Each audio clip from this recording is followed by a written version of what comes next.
పెద్దపల్లి జిల్లా ఆర్టీఓ కార్యాలయం ఎదుట ఓ లారీ ఓనర్ నిరసనకు దిగాడు. లంచం ఇవ్వనందుకు ఆర్టీ అధికారులు తన లారీపై కేసు నమోదు చేశారంటూ ఆరోపించారు. లారీపైకి ఎక్కి విద్యుత్ తీగలు పట్టుకుంటానని బసం దగ్గరకు చెందిన అనిల్ గౌడ్ హెచ్చరించాడు. లంచగొండి అధికారులను సస్పెండ్ చేసే వరకు లారీపై నుంచి దిగబోనని అతను తెగేసి చెప్పాడు. దాదాపు 2 టిప్పాలు ఉన్నాయి, నేను నడుపుకుంటానా, మీరు పైసలు నెల మామూలు ఇస్తలేరని చెప్పి నా మీద కేసులు చేస్తారు. ఆర్టీఓలు మామూలు ఇస్తే కేసులు చేయరట. 8,000 రూపాయలు ఒక బండికి నెలకు. నా వయసే కాదు, మీరు వందలాది లారీ మా అక్కడ కుదరపల్లి హాస్పిటల్ నుంచి వెళ్ళి బండ్లు నడుస్తాయి. సింగిల్ ఓనర్లను అడగండి, ఏ ఒక్క లారీ ఓనర్ని అడుగురి. 8,000 రూపాయలు వీళ్ళకి ఇస్తలేరు తెలుసుకోరు మీరు.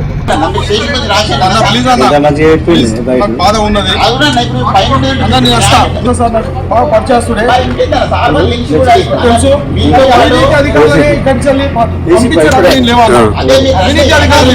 ఘోరమైన దోసుకుని ఇప్పుడు 7,000 తీసుకోండి సార్, 7,000 తీసుకోండి. 8,000 ఇస్తారు, మీరు నలుగురు ఉన్నాం, 4 రోజులు 8,000 పంచుకుంటామంటారు వీళ్ళు. నాకు దాదాపు 2 టిప్పాలు ఉన్నాయి, నేను నడుపుకుంటానా, మీరు పైసలు నెల మామూలు ఇస్తలేరని చెప్పి నా మీద కేసులు చేస్తారు. ఆర్టీఓలు మామూలు ఇస్తే కేసులు చేయరట. 8,000 రూపాయలు ఒక బండికి నెలకు. నా వయసే కాదు, మీరు వందలాది లారీ మా అక్కడ కుదరపల్లి హాస్పిటల్ నుంచి వెళ్ళి బండ్లు నడుస్తాయి. సింగిల్ ఓనర్లను అడగండి, ఏ ఒక్క లారీ ఓనర్ని అడుగురి. 8,000 రూపాయలు వీళ్ళకి ఇస్తలేరు తెలుసుకోరు మీరు. బాధ ఉన్నది,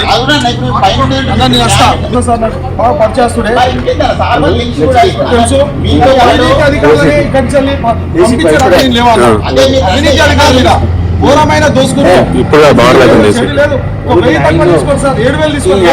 8,000 ఇస్తారు, మీరు నలుగురు ఉన్నాం, 4 రోజులు 8,000 పంచుకుంటామంటారు వీళ్ళు.